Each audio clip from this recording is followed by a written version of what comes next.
மண் வாசனை திரைப்படத்தை பொறுத்த வரைக்கும் அந்த படத்தினுடைய கதாநாயகியை தேர்ந்தெடுத்து கொடுத்தது நீங்கள் தான். நான் மண் வாசனைக்காண்டி தேர்ந்தெடுக்கலை சார். அது மண் வாசனைக்கு உங்களுக்கு அமைஞ்சது. அவங்க வந்து நான் குடியிருந்த வீட்டுக்கு கீழே ஒரு டாக்டர் இருந்தாங்க, சந்தோஷ். சந்தோஷோட அப்பா வந்து மிலிட்ரி டாக்டர்.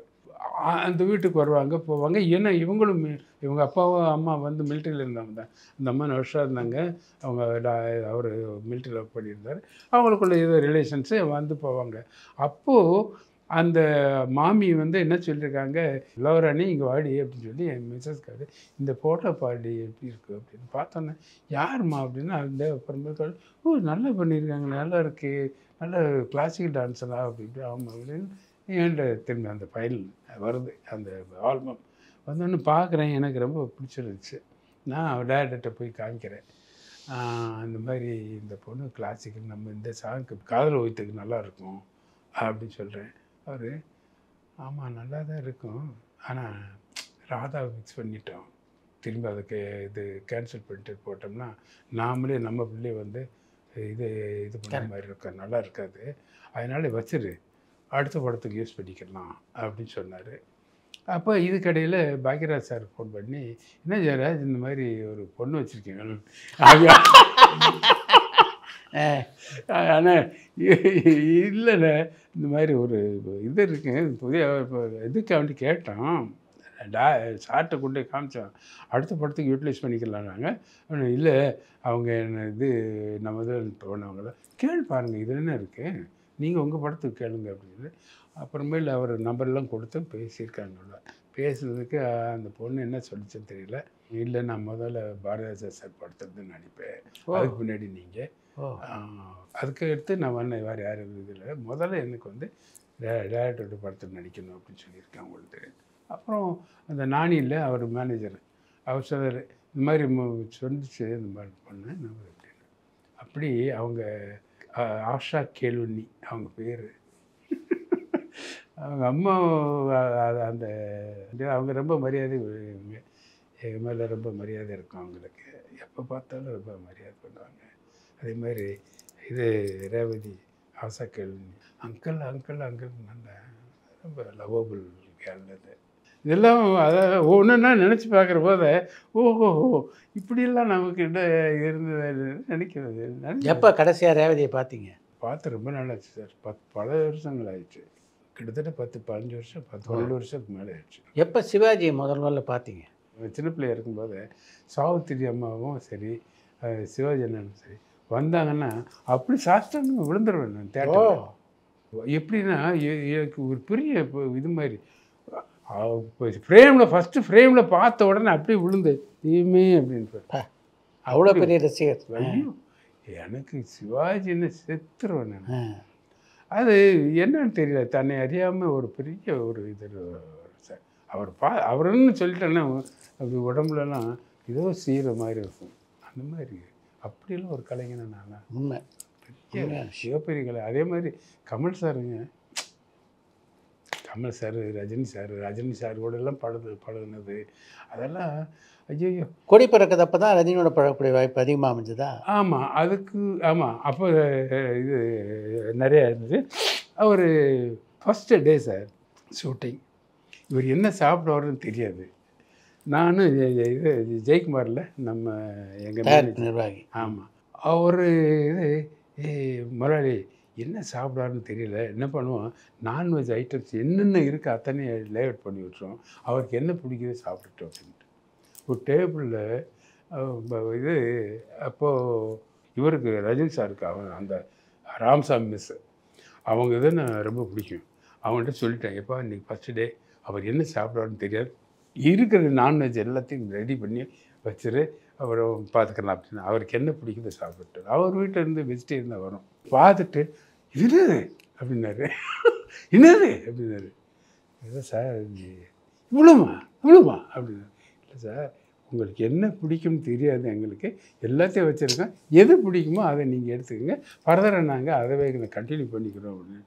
பாரதி சார் அப்படி கூறுவார். உங்கள் தம்பி என்னை கவுத்துருவார் ஒருத்தருக்கு அப்படின்னு. அப்படி என்ன இல்லை அதான் அப்படி ஏதோ உங்களுக்கு என்ன பிடிக்குதோ இப்போ எடுத்துக்கிட்டிங்கன்னா அதை ஃபர்தராக கண்டினியூ பண்ணுவாங்க. அது என்ன சாப்பிடுங்கன்னு தெரியல அவங்களுக்கு, அதனால் இது அப்படி வந்து அவர் "பா உங்கள்கிட்டலாம் சாப்பிட்டேன்னா என் உடம்பு ஆகிடும் வேண்டாம்" அப்படின்னு. அந்த மாதிரி ஒரு அற்புதமான மனுஷன் சார்.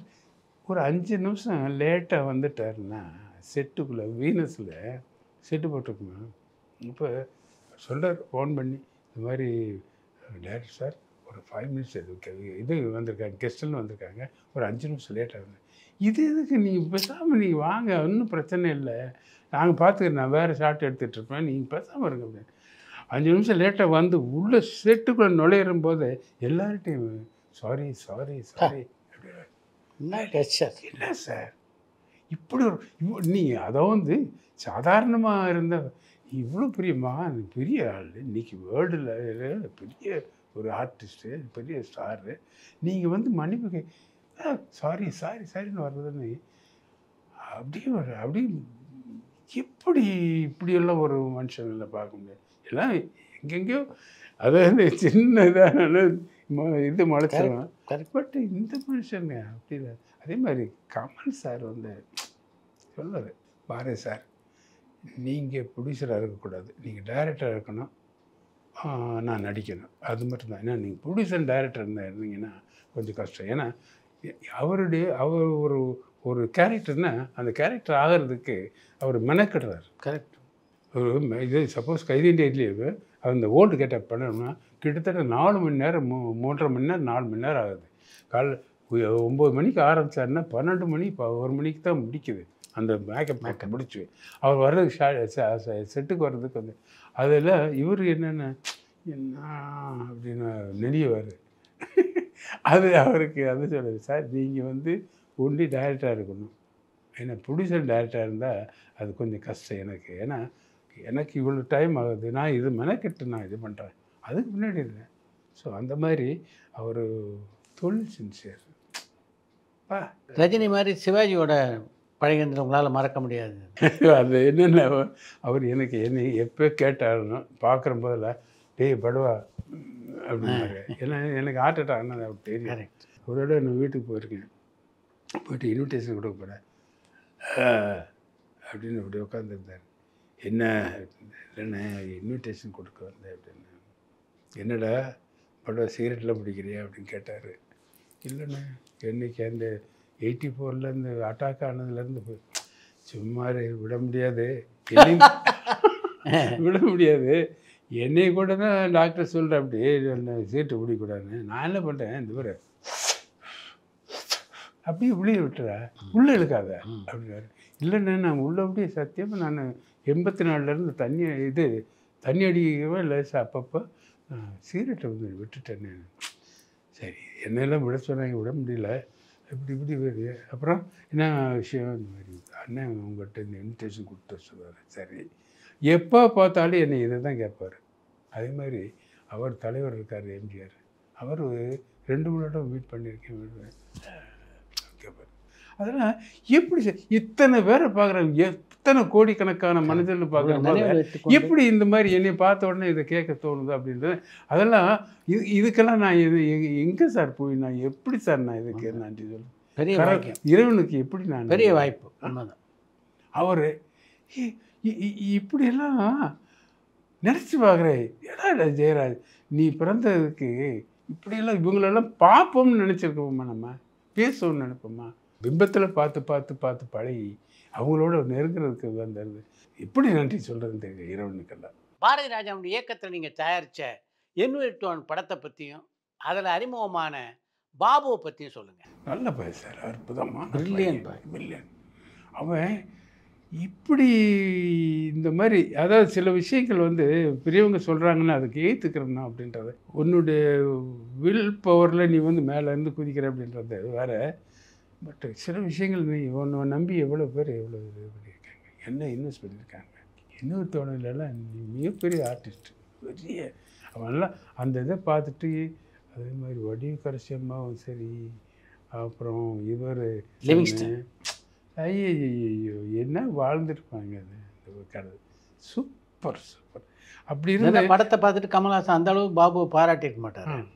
இது இப்படி இருந்து அதான் பாருங்கள், என்னுடைய டைம் சரியில்லைன்றதுக்கு வந்து இதெல்லாம் காரணம். அவ்வளோ பெரிய அற்புதமான படம், எவ்வளோ பெரிய படம், அந்த படம் இல்லை எனக்கு நாசை தான் ஆச்சு. ஸோ அதை வந்து ஜெயராஜ் உனக்கு வந்து இந்த இதுக்கு சம்மந்தம் கிடையாது, நீ வந்து இதில் தலையிடாத, நீ என்ன நீ உருண்டு வறண்டாலும் கூட ஒட்டுற மண்ணாட ஒட்டும், நல்லா இருக்க முடியாது அப்படின்றதுக்கு எடுத்துக்காட்டாது. அற்புதமான படம், ரொம்ப பிரமாதமான படம். அதுவும் எனக்கு இது பண்ணல. பட் அந்த படத்தோடைய அனுபவங்கள் வந்து பெரிய லெவலில் எனக்கு அதில் எவ்வளோ அவமானப்பட்டேன், எவ்வளோ கேவலமாக என்னை அதை வந்து சொல்ல முடியாத துயரங்களில் அனுபவிச்சேன். நான் ஒரு இடம் சூசைட் பண்ண போயிட்டேன் அது படத்தை சார். அந்த படம் வந்து 3 படம் சார். ஒன்று வந்து டிசம்பருக்குள்ளே ஒரு படத்தை எடுத்து அது சென்சாருக்கு அனுப்பி அது அவார்டுக்கு அனுப்பணும். அதுக்கு பின்னாடி 30 நாள் ஷூட் பண்ணோம். தேனியில் காம்படிஷன்னு சாங் இது வேணும் அப்படின்றக்காடி தேனி கொடைக்கானலில் ஷூட் பண்ணோம். இது 2 வருஷம். இப்போ அவர் ஆக்சிடென்ட் ஆச்சு அந்த இது பெங்களூரில். அந்த செலவு எல்லாமே இது இவ்வளோ செலவாகி கடைசியில் பெட்டி எடுக்க மாட்டேட்டாங்க. 30% பேசின அமௌண்ட்டை வந்து 30% லெஸ் பண்ணாங்க. நான் அந்த படத்தில் நான் செலவழித்த வந்து என் வீட்டுக்கு ஒரு 1200 ரூபாய்க்கு ஒரு அடுப்பு வாங்கினேன் சார். அதுதான் சார் நான் அந்த படத்தில் நான் சம்பாரிச்சது. அந்த படத்தை 29 லட்ச ரூபா லாஸ் சார். அன்னைக்கு படத்தை ரிலீஸ் பண்ணணும், கையில் காசு கிடையாது. நம்ம எல்வி பிரசாத் இதோட சன் இந்த ரமேஷ் பிரசாத் சாரில் அவர்கிட்ட போகிறேன், என்ன ஜெயராஜ் அப்படின்னு கேட்குறாரு, படம் ரிலீஸ் பண்ணு சார். பண்ணலாமே அப்படின்னாரு. இல்லை சார் என்கிட்ட காசு கிடையாது. என்ன பண்ணலாம் அப்படின்னா, படத்தை ரிலீஸ் ஆகணும், எப்படி பண்ண முடியும், நான் செக்கு கொடுக்குறேன், நான் சொல்கிற போது நீங்கள் ப்ரெசென்ட் பண்ண போகிறோம். அவர் என்ன நினச்சாருன்னு தெரியல, ஓகே அப்படின்ட்டு. அருமை. 20,48,000 ரூபா சார் பில்லு. 20,48,000 ரூபாய்க்கு அவருக்கு செக்கை கொடுக்குறேன். வாங்கிட்டார், ரிலீஸ் பண்ணிக்கோங்க அப்படின்ட்டார். படம் ரிலீஸ் ஆச்சு. மறுநாள் ஃபோன் பண்ணுறாரு, என்ன ஜெயராஜ் படம் எப்படி போகுது? நல்லா போகுது சார். சரிட்டு அவர் சொல்கிறார், உனக்கு இல்லை படத்தில் யாருமே இல்லை, கூட்டமே இல்லை, ஒன்றும் இல்லை அப்படிங்க, படம் ஓடலைன்றாங்க அப்படின்னாரு. இல்லை சார் ஓடும் சார், கண்டிப்பாக ஓடும் சார் அப்படின்னு. திரும்பி பார்க்குறேன், ஒரு பார்த்தேன், சரி படம் எனக்கு சரியாக ஓடலை இதுன்னு. ஒரு வாரம் 10 நாள் ஆச்சு. அப்புறம் ஏன்னா அவர் போய் பார்க்கணும், ஏன்னா இந்த எவ்வளோ நம்பிக்கையின் பேரில் விட்டார் அப்படின்ட்டு எனக்கு இந்த ஓவர்சீஸ் அது இங்கே இருந்தால் நம்ம விட்டு பிச்சு ஒரு 16 ரூபா பேங்க்கில் போட்டேன். 16 லட்ச ரூபா பேங்க்கில் போட்டுட்டு நேராக போகிறேன் அவர்கிட்ட. ஐயா ஒன்றும் இல்லை, அந்த செக்கை கொடுங்க, நான் வேறு ஒரு செக் தரேன் அப்படின்ட்டு 16 ரூபாய்க்கு ஒரு செக்கை கொடுத்துட்டு இதை இமிடியேட்டாக ப்ரெசென்ட் பண்ணிடுங்க. அப்புறம் 4,48,000 ரூபாய்க்கு இன்னொரு செக்கு கொடுக்குறேன், கொடுத்துட்டு இதை நான் சொன்ன பின்னாடி போட்டால் போகிறோம் அப்படின்னு. அவர் அப்படியே பார்க்குறாரு, என்னடா அப்படின்னு.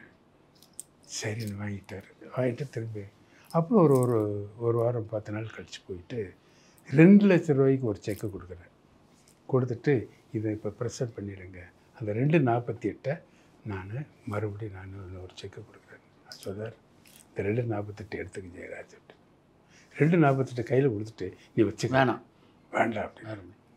என்னையா ஜெனியன் சொன்னபடி வந்து கொடுத்தேல்ல, சத்தியமாக நான் மறக்கவே முடியாது. தங்கமான மனுஷன் தான். எப்படி சார் அதை கேட்டு என்னை நம்பினார் சார். அந்த 20,48,000 ரூபாய்க்கு அதை அப்போ நான் என் மேலே எவ்வளோ நம்பிக்கை இருந்தால் அந்த மனுஷன் ரிலீஸ் பண்ணியிருப்பேன். பெரிய விஷயம். ஒரு பைசா கொடுக்காம படத்தை ரிலீஸ் பண்ணேன் சார். அப்புறம் என்னை வந்து இவ்வளோ அதில் நான் பட்ட அவமானங்கள் பெரியது. உங்களுக்கு தெரிஞ்சிருங்க, நான் இப்போ தண்ணியை மருந்தை குடித்து நான் நங்கநல்லூரில் அப்போ ஷிஃப்ட் ஆகி போயிட்டுருக்கேன். அங்கேருந்து ஆஸ்பத்திரியில் கொண்டு வந்து போட்டாங்க, பிஆர் ஹாஸ்பிட்டலில்.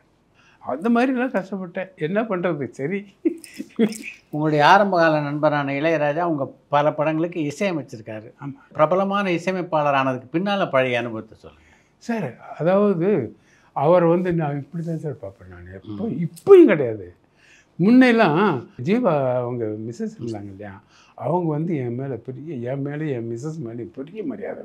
அவங்க வீட்டு எந்த விசேஷம்னாலும் சரி முதல்ல எனக்கு தான் ஃபோன் பண்ணார். ஒரு 2-3 நாளைக்கு முன்னாடி ஃபோன் பண்ணி, ஜெயராஜ் இந்த மாதிரி ஒரு விசேஷம் வச்சுருக்கோம் அப்படின்னு, ராணி இருக்காங்களா, நீங்கள் 2 பேரும் இருந்து தான் பார்க்கணும் அப்படின்னாங்க. ஏன்னா எங்கள் மேலே அவ்வளோ நம்பிக்கை இருக்கும். நம்பிக்கையோட இந்த மாதிரி இந்த இதை எங்கிட்ட ஹேண்டல் பண்ணுறாங்க, நீங்களே பார்த்துக்குங்கன்னு. அந்த அளவுக்கு இருந்துச்சு. அவங்க இல்லைன்ற போது நான் வீட்டுக்கு போக வர கொஞ்சம் கஷ்டமாகி போச்சு. அதுக்கு முன்னாடியெல்லாம் ரெகுலராக அவங்க வீட்டில் அவங்களோட கான்டாக்ட் இருக்கும். ராஜா அண்ணன் பார்ப்பேன். ராஜா அண்ணனுக்கு எங்கள் அம்மா மேலே அதிரி புதிரியான மரியாதை இருக்கும். அப்பா சென்னைக்கு வந்துட்டாங்கன்னா சரி, அவங்க இந்த மாதிரி அவருக்கு தெரிஞ்சுன்னா அவங்க மிஸ்ஸஸ்கிட்ட சொல்லி இந்த மாதிரி அம்மா வந்திருக்காங்கன்னா ஃபோன் பண்ணி வர சொல்லி, நான் சாயங்காலம் வரும்போது அம்மா இருக்கணும் அப்படின்னு. ஆமாம், அவங்க வந்துடுவாங்க. வந்து இங்கே இருந்தாங்கன்னா அம்மா அப்படின்னு அவரும் காலில் வந்து ஆசீர்வாதம். அவர் யார் காலில் விட மாட்டார். சின்ன வயசில் உங்கள் அம்மாவும் இளையராஜா அப்படி பார்த்துக்கிட்டாங்க. ஐயோ, அது உங்களுக்கு தெரியுமா சார், எங்கள் அம்மா குளிச்சு விட்ருக்காங்க. பாஸ்கர் இது எண்ணெய் வச்சு குளிப்பாட்டி விட்டு நல்லது இல்லை அதெல்லாம். அந்த ரெண்டாவது எங்கள் அம்மா மேலே எப்போ இவருக்கு பெரிய ஒரு இது வந்துச்சுன்னா, இப்போது இவங்க பேச்சுலராக இருக்கும்போது எங்கள் அம்மா வந்து கல்பாக்கத்துக்கு என் தங்கச்சி வீட்டுக்கு வந்திருந்தாங்க. சாப்பாடெல்லாம் கட்டிட்டு இவங்களை பார்க்கணும் அப்படின்னு சொல்லி புளி சாதம், சாம்பார் சாதம், இந்த வெரைட்டி ரைஸ் பண்ணிவிட்டு இங்கே வந்து எங்கே வச்சு கொடுக்குறதுன்னு தெரியல. அவங்க என்ன சொல்கிறாங்க, அப்போ நம்ம மியூசியத்தில் போய் உட்காந்து சாப்பிடுவோம் அப்படின்னு. எங்கள் அம்மா எங்கள் சித்தி எல்லாம் வந்து அங்கே மியூசியத்தில் போய் எல்லோரும் கை நீட்ட உருண்டை வச்சு கொடுக்குறாங்க. கொடுத்து சாப்பிட்றாங்க. சாப்பிடும்போது பாஸ்கர் கேட்குறாரு, அம்மா பாரும்மா இந்த மாதிரி பங்களா இந்த மாதிரி காரெல்லாம் எப்போம்மா நாங்கள் வாங்குவோம் அப்படின்னு. எங்கள் அம்மா சொல்கிறாங்க, ராசா ஒன்றும் இல்லை ராசா, வர தை மாதம் உங்களுக்கு எல்லாமே நல்லா கைகூடி வந்துடுறா அப்படின்றாங்க. அவர் அம்மா போருமா இந்த வார்த்தை எனக்கு தை மாதம் அவங்க வேறு லெவல் கொஞ்சம் மாறி போச்சு. அதில் ராஜாவுக்கு பெரிய என்னடா அந்த அம்மா இது சொன்ன மாதிரி ஆயிடுச்சு. அதிலிருந்து அவர் படிப்படியாக எங்கே போயிட்டுருக்காங்க. அதனால் அந்த பக்கம் போனால் சரி, அம்மாவை பார்க்காம போக மாட்டார். அங்கே அந்த பண்ண போகிறான் இது போகிறான்னு அவன் வேல அம்மாவை பார்த்துட்டு ஆசீர்வாதம் வாங்கிட்டு, சரி ஜீவாவும் சரி அவன் பார்ப்பேன் பார்த்துட்டு இதெல்லாம் பண்ணும். கடைசி எங்கள் அம்மா இறந்தது கூட அவர் என்ன சொல்கிறார், ஏன் புடவை தான் மேலே படணும் அப்படின்ட்டார். நீங்கள் இருந்தீங்கல்ல, அவங்க புடவை தானே முதல்ல போட்டு அனுப்புனாங்க. அந்த மாதிரி அந்த மனுஷனை நான் எப்படி சொல்கிறது தெரியல. மகான், இசை மகான். நான் எத்தனையோ மியூசிக் டைரக்டர் எல்லோரும் சொல்கிறாங்க தான், எல்லோருமே நல்லவங்க தான், எல்லோரும் நல்ல மியூசிக் டைரக்டர்ஸ் தான். என்னமோ இவர் மேலே பெரிய ஒரு எனக்கு பெரிய ஒரு ஈர்ப்பு. எப்பயுமே நான் இது வரைக்கும் எனக்கு யார்கிட்ட அவரை பற்றி ஏதாவது சொல்லிட்டாங்கன்னா அந்த இடத்துல நான் போக மாட்டேன் சார். எனக்கு அந்த அளவுக்கு, ஏன்னா அவர் யாரோ குறை சொல்லக்கூடாது அப்படின்றது எனக்கு அந்தளவுக்கு அவர் மேலே மரியாதை வச்சுருக்கேன். ஒரு இடம் கூட எனக்கும் வேற டைரக்டருக்கும் கூட ஒரு சின்ன பிரச்சனை வந்துச்சு. விஜயகாந்தோட எந்த காலகட்டத்தில் பழகக்கூடிய வாய்ப்பு எனக்கு அவர் மேலே எப்படின்னா, இவர் பார்க்காமலே எனக்கு அவர் மேலே பெரிய ஒரு மரியாதை எப்படி இருக்குன்னா, முன்னெல்லாம் ஒரு படம் ரிலீஸ் ஆச்சு அப்படின்னு சொன்னால், ரிலீஸ்க்கு முதல்ல மதுரையிலேருந்து ஜெயராஜன் நடிகராக்கியது யார் சார்? நடிகனான்றது எனக்கு ஆசையே இல்லை சார். சரவணன் இல்லை, நம்ம இது கத்துக்குட்டின்னு ஒரு டைரக்டர் ஆஃபீஸ்க்கு வர்றாரு, மாதிரி நீங்கள் ஒரு படம் பண்ணுறேன், நான் அது ஒரு கேரக்டர் பண்ணுறேன், தப்பாக வந்துட்டீங்க, அவர் உள்ளே இருக்கார். பரபரப்பான சினிமா செய்திகள், நட்சத்திரங்களின் பேட்டிகள், சினிமா வரலாறு ஆகியவற்றை பார்க்கவும் படிக்கவும் உங்களுக்கான இணையதளம் tourantalkies.co.